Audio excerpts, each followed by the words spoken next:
चलिए हम अभी गलातियों में से देखेंगे।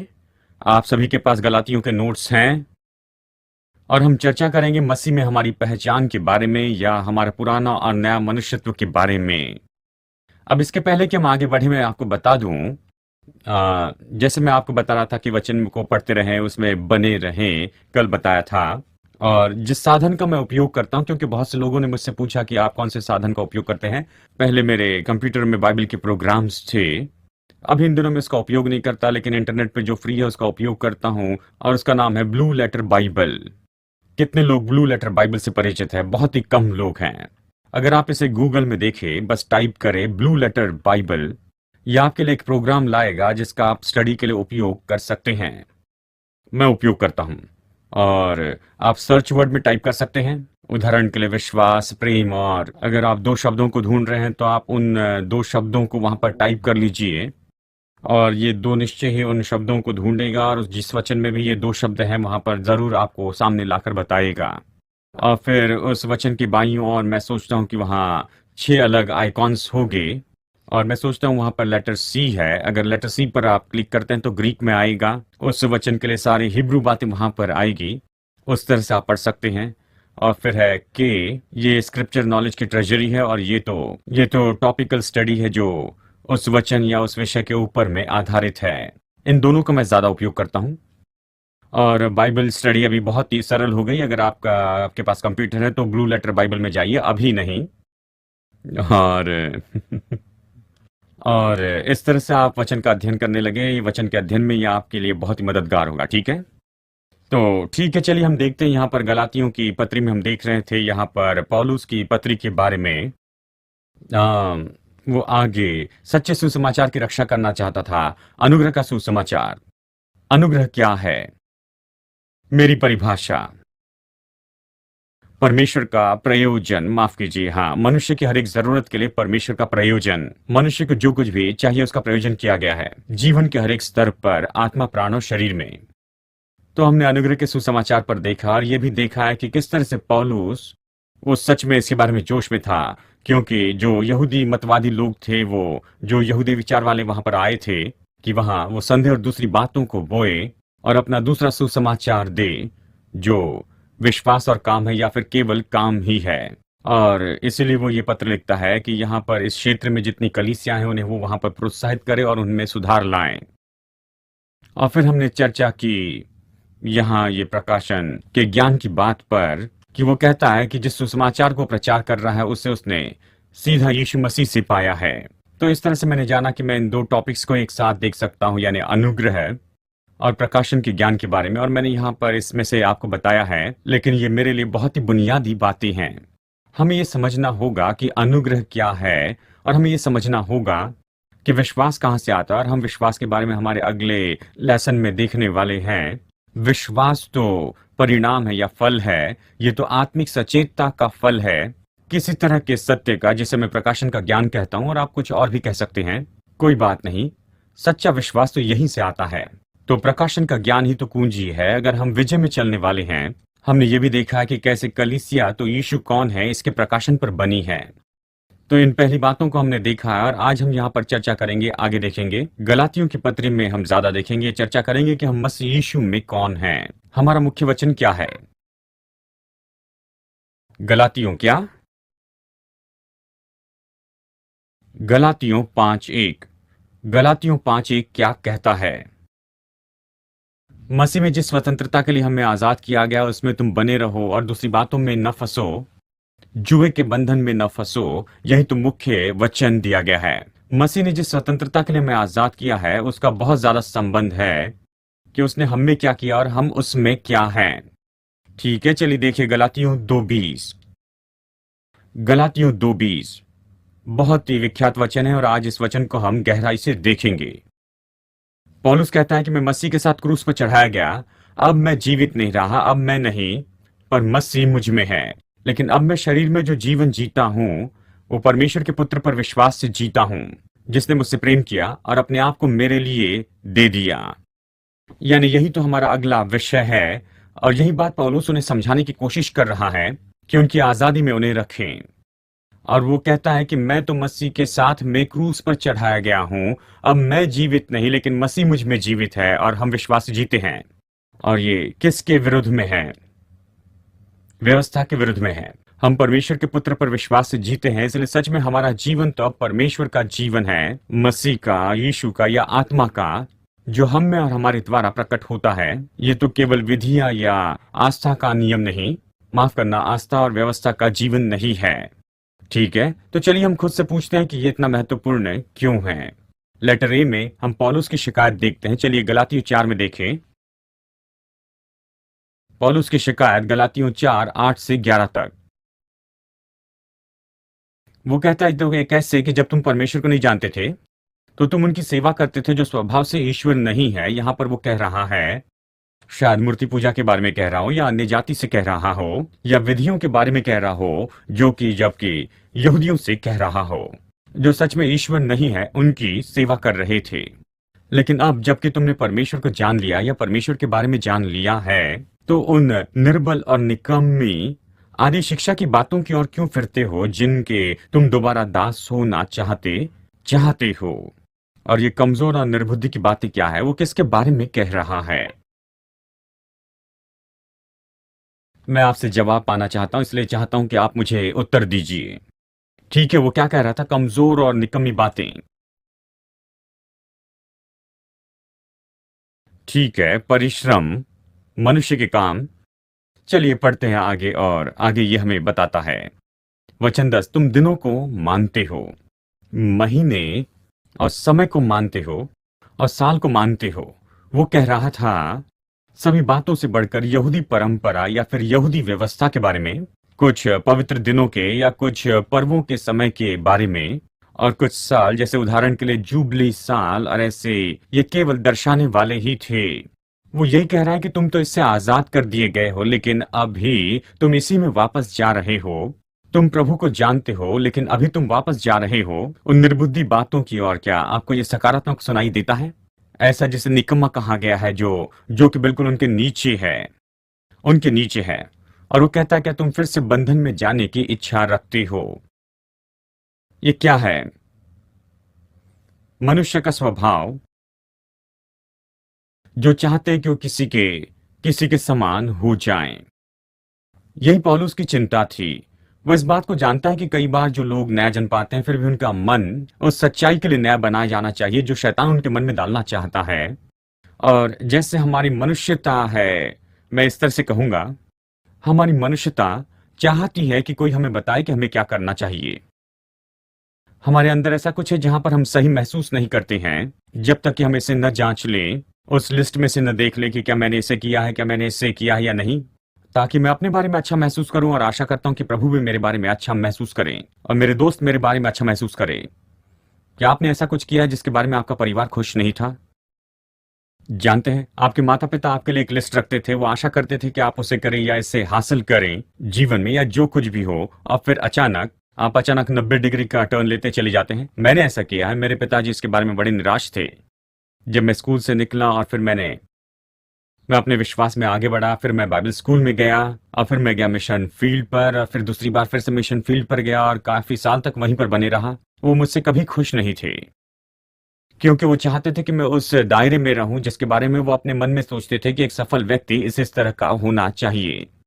खैर, कई बार जब हम प्रभु की बातों के लिए आगे आते हैं, तो हमारा परिवार या हमारी कलीसिया या फिर हम जिस समूह में रहते हैं, उनके पास अपने विचार के दायरे होते हैं, और वो चाहते हैं आप उस बक्से में रहें, क्योंकि वो नहीं जानते कि इस बक्से के बाहर क्या कर सकते हैं। कितने लोग बक्से के बाहर हैं? आमीन। और आप में से कुछ लोगों को यहां पर आने के लिए अपने परिवार वालों और खुद को भी दुखाना पड़ा होगा। इसके लिए आप क्या कर सकते हैं? ठीक है, आप इसे समझ गए हैं। ये एंड्रू वुमक कौन है? तुम वहां पर क्यों गए? आप उनके बक्से से बाहर हैं। वो जो कुछ भी समझते हैं उससे आप बाहर ही हैं। स्वाभाविक मनुष्य जिसका मन नया नहीं बनाया है, चलिए मैं इस तरह से इसे कहूं, वो हमेशा उसे देखते रहता है जिसके समान वो होना चाहता है। ये उनके आराम का क्षेत्र होता है। मैं किसी के जैसे होना चाहता हूं और मैं चाहता हूं कि मुझे स्वीकार किया जाए, और मैं उनके समान होना चाहता हूं। उन लोगों के समूह में जो लोग हैं वो यही काम कर रहे हैं, वो भी मुझे पसंद करेंगे। और यही तो बहुत से लोगों को मसीह में अपनी पूरी क्षमता को जानने से रोक रहा है। वो बस उस आराम के क्षेत्र में जहां पर बहुत से लोग हैं। हाँ, मेरे पास में काफी लोग हैं जो मेरे जैसे मेरे साथ में सहमत हैं। हम एक जैसे कपड़े पहनते हैं, एक ही जैसे दिखते हैं, एक ही जगह पर जाते हैं, दूसरी जगह नहीं जाते हैं, और हम सब इसमें एक साथ हैं, और इसके बारे में मुझे बहुत अच्छा लगता है। उस जीवन में कोई रोमांच नहीं है मेरे दोस्तों। अगर मैं इस शब्द का उपयोग करूं, परमेश्वर ने हमारे लिए बहुत ही अद्भुत रोमांच रखा है, अद्भुत जगह रखी, अद्भुत मंजिल रखी है। उसने हमें बुलाया कि ऐसे जीवन के लिए जो कि सारे दायरों से बहुत ही बाहर हैं। उसने हमें ऐसे काम करने के लिए बुलाया है जिसे हम केवल तभी जानेंगे जब हम जानेंगे कि हम मसीह में कौन है और मसीह हम में है। जब मैं अपने जीवन में पीछे देखता हूं, खास करके मिशन के क्षेत्र में, मैं आपको बता, हमने बहुत रोमांच देखा है, लेकिन वो आत्मा की अगुवाई में थे, वचन से भरे हुए थे, दूसरों के जीवन को छू रहे थे, और साथ में बहुत मजा भी था। और ये तो सच में यीशु के साथ में उत्साहित करने वाला अनुभव था, और ऐसी बहुत सी बातों की गवाही मेरे पास है। और यह अनुभव तो हमेशा बना रहा क्योंकि मैं अपने आप को दायरे से बाहर देख रहा था, धार्मिक दायरे से बाहर।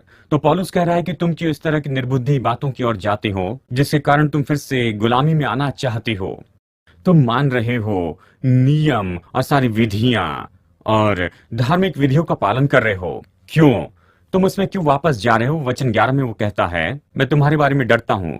मतलब यहां पर जिस तरह से पुराने जमाने की भाषा में उसने बताया, मैं तुम्हारे लिए सच में चिंता करता हूं। उसका कहना है कि ताकि मेरा परिश्रम जो मैंने तुम पर किया है वो व्यर्थ न हो जाए।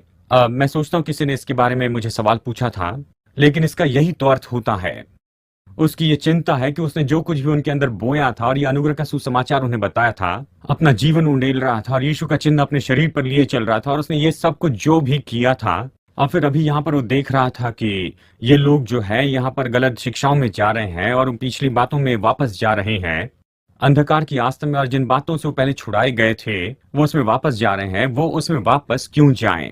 ये जेल वाले कैदी के जैसे, एक बार 40 साल के लिए अगर जेल में चले जाए, बाहर आए तो उसे पता नहीं चलता कि वो क्या करें, तो अपराध करता है ताकि फिर से अंदर आ जाएं। धार्मिक आस्था में कुछ लोगों की मनोदशा ऐसी ही होती है, वो आजादी को नहीं ले सकते हैं। मैं निश्चय अगले पाठों में इसके बारे में अच्छे से बताऊंगा। ये तो उस भरोसे की कमी है कि पवित्र आत्मा आपके जीवन की अगुवाई करेगा।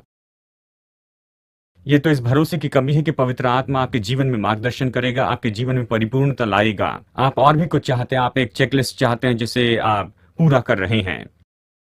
वचन 19 वो कहता है, मेरे प्यारे बच्चों, यानी वो अभी भी अपनी संतान उन्हें मानता है, लेकिन फिर आगे बहुत ही अजीब कहता है कि जिनके लिए मैंने फिर से जन्म के लिए पीड़ा सही, कि मसीह तुम में जन्म ले सके। यानी उसकी परवाह यही थी कि उसकी जो मेहनत है वो व्यर्थ न जाए। अब उनके प्रेरित होने के नाते वो उनके लिए ये दुख सह रहा है, मतलब निश्चय उनके लिए वो प्रार्थना कर रहा होगा। वो प्रार्थना कर रहा, उनके लिए परवाह करता था, क्योंकि ये पूरी तरह संभव था कि वो भी इस बहाव में बह जाएं, दूसरे सिद्धांतों में बहते चले जाओ, प्रभु के अनुग्रह को छोड़ दें। यानी यही उसकी शिकायत थी। यानी पुराना मनुष्यत्व तो सोचता है पुरानी आस्था के विचारों को, और उसमें वो जीना चाहता है। देखिए, मैंने ये देखा है कि लोग जब प्रभु को छोड़ देते हैं तो वो पहले जो थे वहीं पर वापस जाते हैं। वो वापस चले जाते हैं उसी में, वो जीवन जो पहले वो जीते थे वो वापस चले जाते हैं उसी में, जिस आस्था में वो पहले जहां से आए थे। देखिए, बहुत ही कम वो दूसरे किसी नई बात में जाते हैं। वो जिस विचार में से आए थे उसी में वापस चले जाते हैं। मैंने इस बात को पाया कि खैर, मैं यहाँ पर शायद बहुत ज्यादा विवरण दे रहा हूँ। जो लोग पहले किसी तरह के अंधकार में जुड़े थे, और जब वो परमेश्वर के पास में आते हैं, और जब उनके जीवन में कुछ होता है, या फिर कहिए वो अपने दिल को कठोर कर लेते हैं, वो उसी में वापस जाते हैं जिसमें से वो बाहर आए थे। और ये तो लोगों की स्वाभाविक विचारधारा ही दिखती है, और ये भी तो धार्मिक लोगों में होता ही है। ऐसे बहुत से लोग जो कलीसिया में कई दशकों से रहे, उसके बाद में वो अनुग्रह के संदेश में आते हैं और फिर वो आजाद हो जाते हैं, लेकिन वहां पर स्पर्धा के बहुत से दबाव होते हैं, बहुत से दृष्टिकोण होते हैं, दोस्त और पास्टर्स होते हैं। और आपने शायद इसका अनुभव किया होगा, क्योंकि वो आपको वापस लेकर आना चाहते हैं, क्योंकि आप उसके दायरे से बाहर निकले हैं, और वो चाहते हैं कि बस आप वापस आए, जैसे पहले करते थे वैसे ही करें, और बाकी सब लोग खुश हो जाते हैं। आप दायरे से क्यों बाहर जा रहे हैं? और इसलिए देखिए, यही तो पौलुस उनके लिए इतना दुख सह रहा था। ठीक है, मुझे इसे उठाकर पढ़ना पड़ेगा, पुलपिट पर काफी लाइट नहीं है। ठीक है, लेटर बी, गलातियों 5:4। ये कहता है कि मसीह तुम्हारे लिए बिल्कुल प्रभावहीन हो गया है और तुम सोचते हो कि तुम व्यवस्था से धर्मी ठहरे हो। या आप इसे रिक्त स्थान में रख सकते हैं। जो कोई भी सोचता है कि व्यवस्था से धर्मी ठहराया गया है, तुम्हें लगता है कि परमेश्वर को खुश करोगे, या जो भी तुम्हारा ग्रुप कहता है, तुम तो अनुग्रह से नीचे गिर गए हो। तुम परमेश्वर के अनुग्रह को छोड़कर चले गए हो जो तुम्हारी हर एक जरूरत के लिए प्रयोजन है, लेकिन तुम वापस जा रहे हो खास कपड़े पहनने के लिए या खास तरह से काम करने के लिए, और तुम वापस उस बक्से में वापस जा रहे हो। अगर तुम उस दायरे में हो तो फिर तुम अनुग्रह में नहीं हो, तुम अनुग्रह से गिर गए हो। और ये क्यों होता है? और ये इसलिए होता है क्योंकि आप नहीं जानते हैं कि आप कौन है। मैं सामान्य रूप में बात कर रहा हूं। ये इसलिए होता है क्योंकि आप नहीं जानते कि आप मसीह में कौन हैं। आप नहीं जानते कि मसीह आप में कौन है, और इसीलिए यही तो कुंजी है। इसलिए वो कहता है कि तुम नए बन जाओ, अपने मन के नए हो जाने से तुम भी नए हो जाओ। और इसलिए इफिसियों 1 में पौलुस से प्रार्थना करता है कि हम बुद्धि और ज्ञान पाए, प्रकाशन की आत्मा का उससे जाने, ताकि हम उससे जान पाए। यही हमारे लिए कुंजी है कि हम उस बक्से से बाहर ही रहें। क्योंकि अगर हम ये नहीं सीखेंगे कि हम मसीह में कौन है, तो निश्चय हम मानो पुरानी आशा में खींचते चले जाएंगे, क्योंकि वो आरामदेह है। और इसलिए देखिए, पौलुस इन लोगों की इतनी परवाह करता था। यानी देखिए, वो तो अनुग्रह से गिर रहे थे या फिर अनुग्रह से गिर गए थे। ठीक है, यानी पुराना मनुष्य तो खींचा जाता है आस्था में या व्यवस्था में।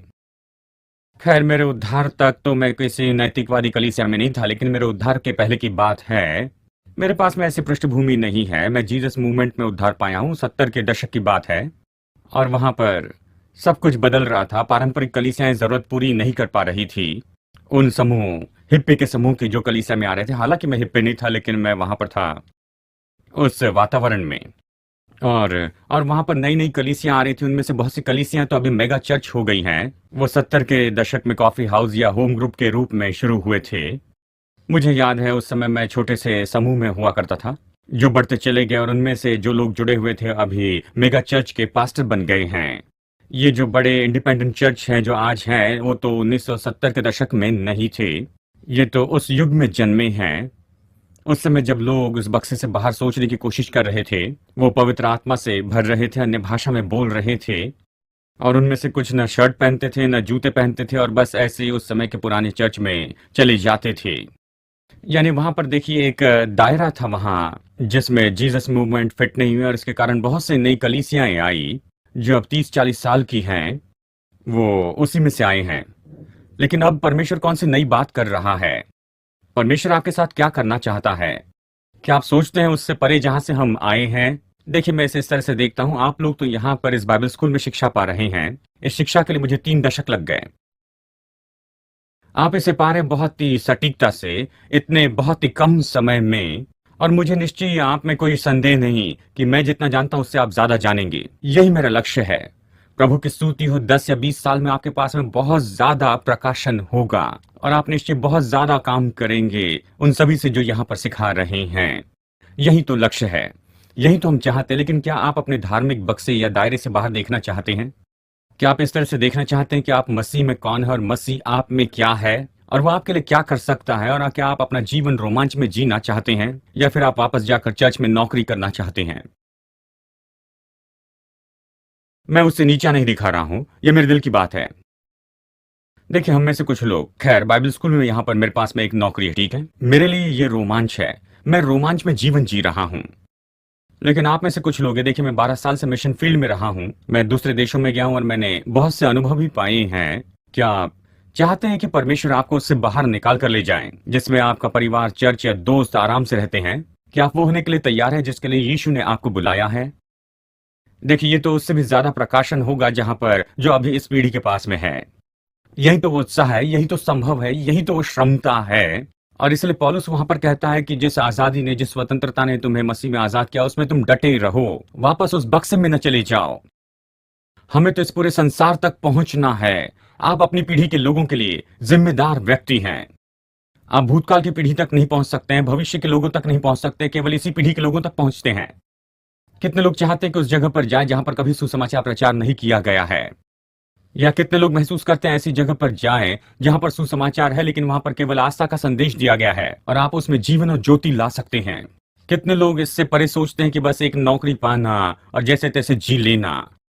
देखिए, आपकी सोच कितनी बड़ी है और यही तो आपको उसके लिए प्रभावित करेगी कि मसीह आप में कौन है और आप मसीह के लिए क्या कर सकते हैं। क्या आप तैयार हैं, इच्छा रखते हैं कि आप आस्था से और गलत शिक्षा से और इन सारी विधियों से बाहर आएं और आगे जाएं?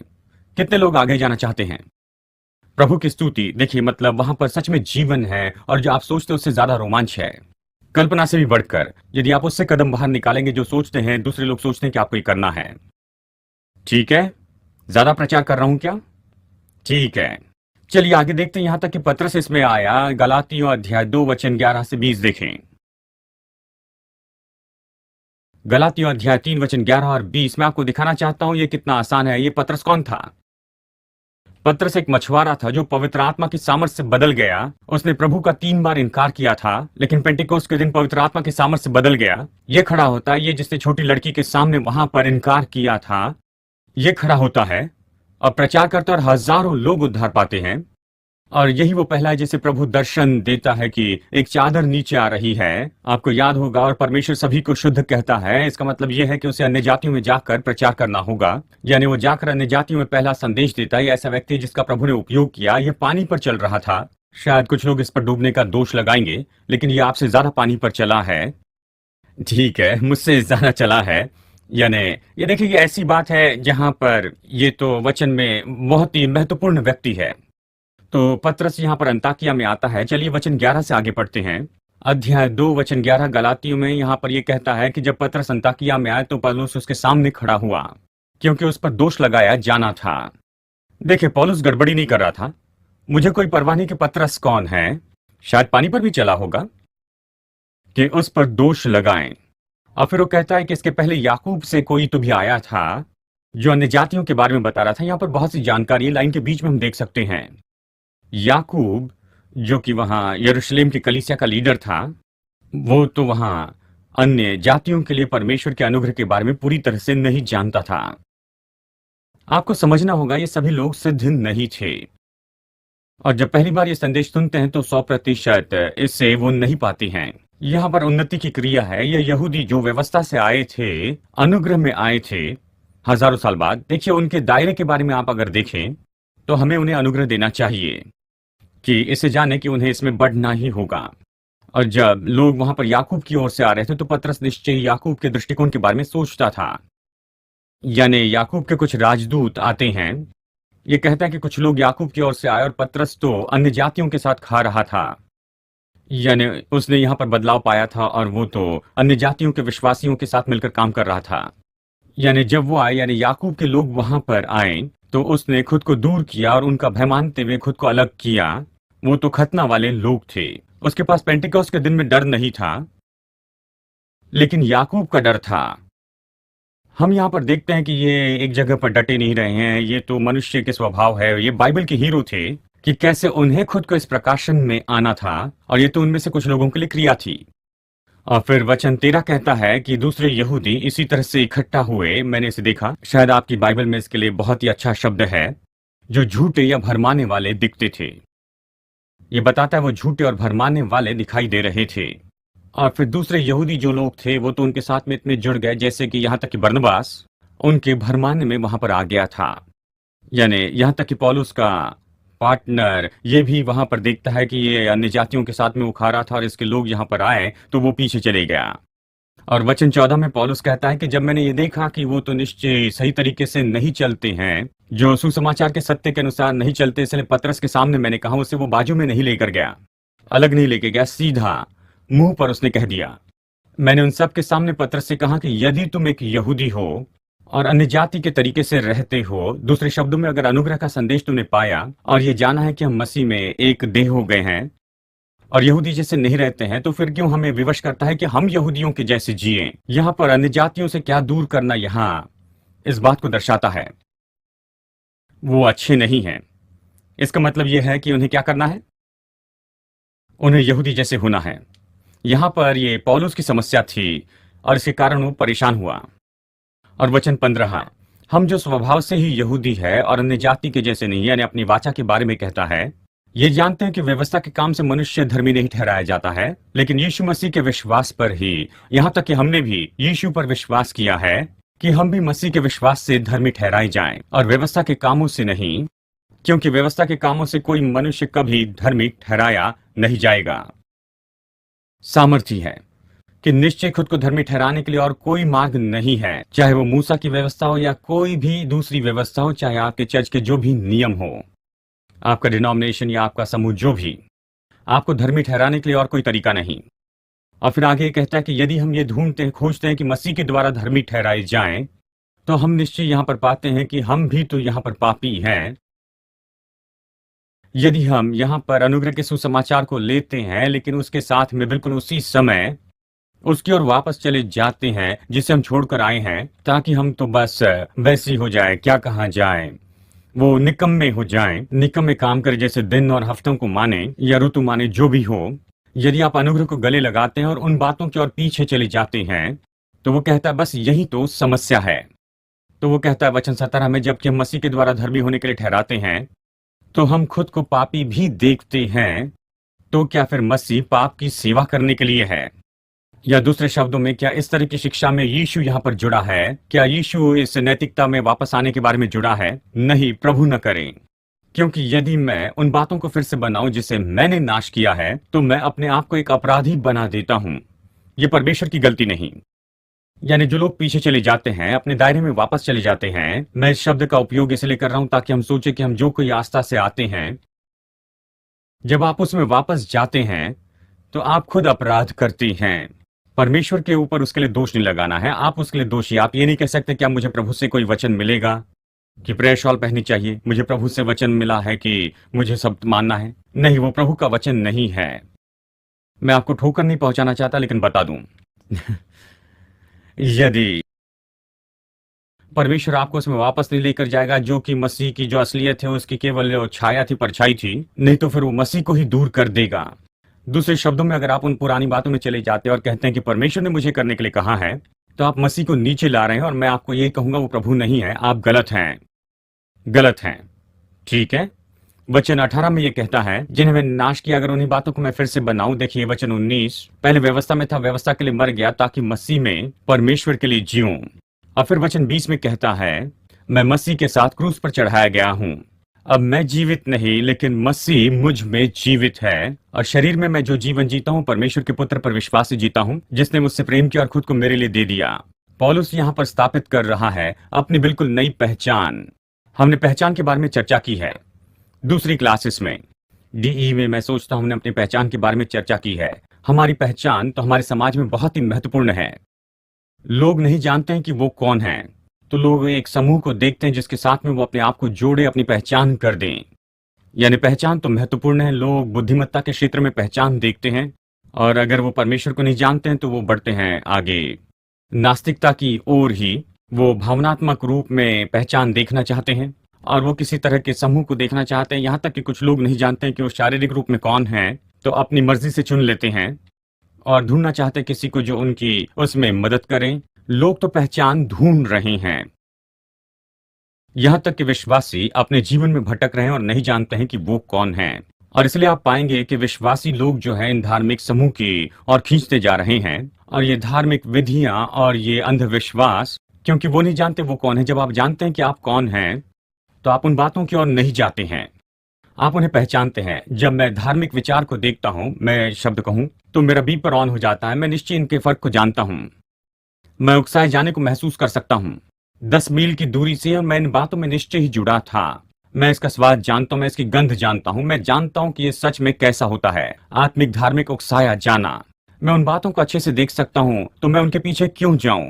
क्योंकि मैं मसीह में आजाद हूं और मैं जानता हूं कि आजादी क्या है।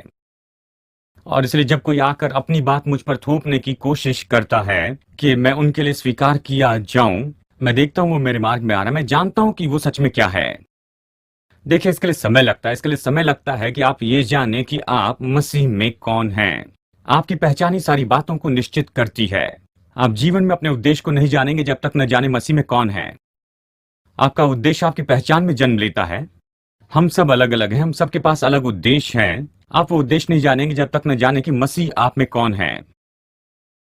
और उद्देश्य के बिना आप कभी दर्शन नहीं पाएंगे।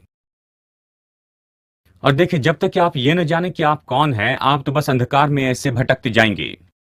आपको जानना होगा कि आप मसीह में कौन है, और इसलिए पौलुस कहता है कि यहाँ तक कि पतरस जिसका प्रभु ने बहुत ही सामर्थी रीति से उपयोग किया, अन्य जातियों का प्रचार किया और ये विभाजन पाया, यहाँ तक कि वो भी दूर चला गया। वो मसीह में कौन था उससे बस लोगों के कारण ही जो उस नगर में आए थे और याकूब को बताने वाले थे।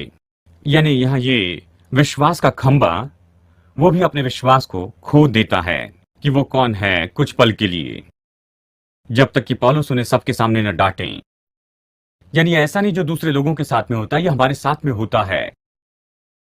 जब मैं नया नया उद्धार पाया तो अपने परिवार के साथ बहुत कमजोर था, क्योंकि माता पिता को निराश नहीं करना चाहता था। उन्होंने मेरे लिए कुछ लक्ष्य रखा था और वो देख रहे थे हम जो चाहते हैं क्या इन सारी बातों को वो कर रहा है या नहीं। और उद्धार पाना तो उस लिस्ट में नहीं था। विश्वासी होना, मजबूत विश्वासी होना, आक्रामक विश्वासी होना, सक्रिय विश्वासी होना तो वहां पर लिस्ट में नहीं था।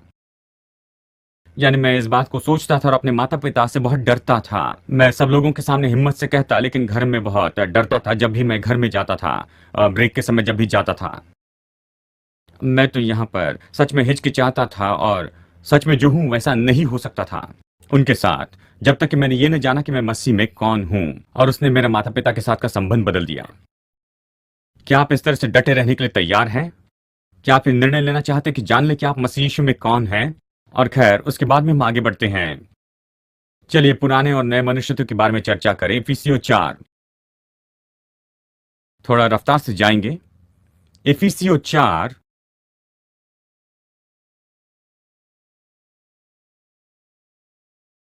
वचन 22 से 24 ये कहता है कि तुम अपना पुराना व्यवहार, या तुम्हारा जो बातें हैं उन्हें तुम दूर करो। यानी अपना व्यवहार, वो कहता है दूर करो।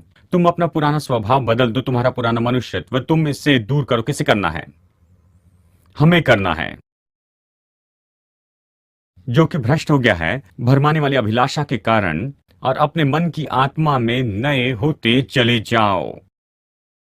आपके पास में नई पहचान है, लेकिन सीखना होगा कि वो क्या है। वचन 24 कि तुम नए मनुष्यत्व को पहन लो, जिसे परमेश्वर ने बनाया है धार्मिकता में और सच्ची पवित्रता में। इसे कैसे करना है? हमें ये करना है, हमें ये निर्णय लेना है। पुराना मनुष्य तो काफी हो गया, पुरानी पहचान काफी होगी, पुराना डर अभी तो काफी हो गया। और चाहे जो भी हो, पुराना घमंड हो या जो कुछ भी हो, जो पुरानी बातें, उन सभी बातों को मैं छोड़ देता हूं। मैं नए मनुष्यत्व को पहन लेता हूं, अपने मन को नया करता हूं उसके अनुसार जो मैं सच में मसीह यीशु में हूं। और मैं सच में निर्णय लेता हूं, जैसे कोई कहता है कि मैं जमीन में मजबूती से गाड़ देता हूं, या जैसे पुराने नियम में वो करते थे, वो वेदी बनाते थे। जब भी कोई महत्वपूर्ण जीवन बदलने की बात के लिए प्रभु बुलाता था तो वो एक वेदी बनाते थे, और वो उनके लिए यादगारी का चिन्ह होता था। जब भी उस वेदी के सामने से जाते तो वो याद करते थे उस समय बस यही तो बात हुई थी। कुछ लोगों को अपने कैलेंडर या नोटबुक पर इसे लिख लेना चाहिए। कहीं पर इस तारीख को आप लिख लें, यानी आज दिसंबर 7 की बात है, तो इसे याद रखना बहुत ही आसान है। लेकिन आज मैं ये निर्णय लेता हूं, मैं ये निर्णय लेता हूं कि मैं मसीह में जो हूं वही बनूं, और पुराने मनुष्यत्व में न जाऊं, उन पुरानी युक्तियों में न जाऊं। पुरानी सोच में जाना नहीं चाहता हूं, पुरानी धार्मिक आस्था के विचारों में नहीं जाना चाहता हूं। मैं सीखना चाहता हूं। और मुझे याद है जब मैं प्रभु में 1 साल का था, और शायद ये लेसन खत्म नहीं होगा, आप मुझे समय बता रहे हैं। मुझे याद है मसीह में आने के बाद 1 साल के बाद मैं इतनी गड़बड़ी में था, क्योंकि मैं तो था MYF में, यानी मेथोडिस्ट यूथ फेलोशिप, और फिर BSU में था, और फिर मैं था दूसरे इसमें कैंपस क्रूसेड फॉर क्राइस्ट। जो भी मसीह सुनाई देता था उनमें मैं, उन सभी में मैं जुड़ गया था। और मैं गड़बड़ी के बारे में कह रहा हूं। 1 साल होने के बाद में जब मैं ऐसी जगह पर पहुंचा, जाना कि निश्चय मुझे इन सब से दूर होना होगा, वचन में जाना होगा और इन बातों को देखना होगा, खुद इन बातों को समझना होगा। और मुझे ऐसा करना पड़ा, क्योंकि मैं तो हर दिशा में खींचा जा रहा था, अलग अलग दिशा में, इन सभी दायरों में। सब चाहते थे कि मैं उनके दायरे में रहूं। और फिर मुझे ढूंढना पड़ा, ठीक है मैं मसीह में कौन हूं, वो मुझ में क्या है, और मेरे जीवन के लिए उसके पास में क्या है। शायद ये इन बक्सों में नहीं हो, ये शायद इनसे बहुत अलग हो, और मुझे बस यही तो निर्णय लेना पड़ा। यानी पौलुस इफिसियों में कहता है, पुराने मनुष्यत्व को निकाल दो और नए मनुष्यत्व को पहन लो, मन में नए हो जाओ और खोज निकालो कि परमेश्वर ने तुम्हारे लिए क्या रखा। चलिए गलातियों में वापस चलें, 2:20। चलिए इसे हम यहां पर जल्दी से देखते हैं। गलातियों 2:20, मैं मसीह के साथ क्रूस पर चढ़ाया गया, अब मैं जीवित नहीं। लेटर ए, मैं मसीह के साथ में क्रूस पर चढ़ाया गया हूं। क्या आप इसे जानते हैं? रोमियो अध्याय 6, रोमियो 6 वचन 5 और 6। पौलुस कहता है कि यदि हम उसकी मृत्यु की समानता में उसके साथ में अगर बोए गए हैं, तो हम निश्चय उसके पुनरुत्थान में उसी के जैसे जी भी उठेंगे। ये जानते हुए ये जानते हुए, क्या आप ये जानते हैं? देखिए, प्रकाशन के अनुसार क्या आप ये जानते हैं? इस पर बैठकर मनन करना अच्छा है। हमने कल मनन के बारे में देखा था, सोचना, विचार करना, सोचना।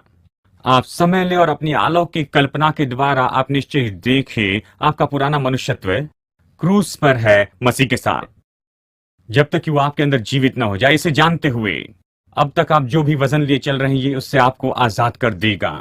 कुछ लोग जो व्यवहार कर रहे हैं, आप जिससे भी व्यवहार कर रहे हैं, मैं सूची नहीं बनाऊंगा, लेकिन आप जानते हैं वो सूची क्या है। आप इनसे निपट रहे हैं। आप क्यों निपट रहे हैं? क्योंकि आपने अपने आप को मसीह यीशु के साथ में क्रूस पर नहीं देखा है, और इसलिए आप इन सारी बातों की गड़बड़ी में आए हैं और बहाने बनाते जा रहे हैं। प्रभु मुझसे अभी भी प्यार करता है, बड़ी बात है। माफ कीजिए, कोई बड़ी बात नहीं, प्रभु सबसे प्रेम करता है। आप इन सारी बातों की गड़बड़ी में इसलिए हैं क्योंकि आपने खुद को मसीह के साथ क्रूस पर चढ़ा नहीं देखा। मैं चाहता हूं कि आपके जीवन को बदलते हुए देखूं, इसलिए मैं इसे ऐसे ही अनदेखा करके नहीं जा सकता। मुझे ईमानदार होना ही होगा। मैं आपको बदला देखना चाहता हूं, लेकिन आप तब तक नहीं बदलेंगे जब तक आप खुद को मसीह के साथ क्रूस पर न देखें। आपको ये देखना होगा। कहता ये जानते हुए कि हमारा पुराना मनुष्य तो क्रूस पर चढ़ाया गया है, ताकि हमारा पाप का शरीर ऐसे बचाया जाए, नहीं नाश हो, ताकि इसके बाद में हम लोग अक्सर पाप की सेवा करें। नहीं, पाप की सेवा न करें, पाप न करें। यही तो अनुग्रह का सुसमाचार है। पाप से आजाद हो, यह नहीं कि पाप के लिए आजाद हो। ठीक है, यानी हम उसके साथ क्रूस पर चढ़ाए गए हैं। लेटर बी, फिर भी मैं जीवित नहीं, अब मैं जीवित नहीं। कुलुसियो 2, यानी पौलुस इस बात को जानता है कि यहां पर आत्मा में कुछ तो भी हुआ है, या आत्मा में ऐसा कुछ काम जो हुआ है, वो जीवित नहीं लेकिन वो जीवित है, यानी कुछ हुआ है। अब पुराना मनुष्य तो जीवित नहीं रहा। तो कुलुसियो 2:13 ये कहता है कि तुम अपने पापों में मरे हुए थे और शरीर के खतनाहीन दशा में तुम थे, और उसने तुम्हें उसके साथ में जिलाया और तुम्हारे सारे पाप को उसने क्षमा भी कर दिया। जिस समय आपने प्रभु यीशु पर विश्वास किया, उसी समय तुरंत आप आत्मा में जिलाए गए हैं। अपने दिमाग